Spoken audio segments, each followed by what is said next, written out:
இறுதி நாள் உதித்தது. லங்கையின் வானம் இன்று ஒரு தீர்ப்பை காணப்போகிறது. கவசம் அணிந்தான் ராவணன். அவன் கண்களில் இப்போது கோபம் மட்டுமில்லை, ஒரு அமைதியான முடிவும் இருந்தது. போர்க்களத்தில் நின்றார் ராமர். இன்று இருவரும் அறிந்திருந்தார்கள், இது கடைசி மோதல். அம்புகள் மழையாக பொழிந்தன. அஸ்திரங்கள் வானத்தை இரண்டாக்கின. ராவணன் பிரம்மாஸ்திரத்தை ஏந்தினான். பூமி நடுங்கியது. ராமர் தியானித்தார். அவரது மனதில் தர்மம் மட்டுமே அந்த நேரத்தில் அவருக்கு நினைவூட்டினார் விபீஷணன். அவனின் அமரத்துவ ரகசியம் அவன் நாபியில். ராமர் தன் இறுதி அம்பை ஏந்தினார். அது சாதாரண அம்பு அல்ல, அது தர்மத்தின் தீர்ப்பு. அதர்மம் இங்கு முடிகிறது. அம்பு பாய்ந்தது. வானம் அமைதியானது. ராவணனின் கவசம் சிதறியது.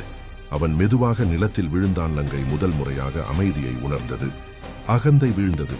தர்மம் நிலைத்தது. ராமர் வெற்றி முழக்கமிடவில்லை, அவர் அமைதியாக நின்றார். ஏனெனில் அது ஒரு எதிரியின் வீழ்ச்சி அல்ல, ஒரு சக்தியின் முடிவு. இப்போது சீதையின் விடுதலை நெருங்கியது.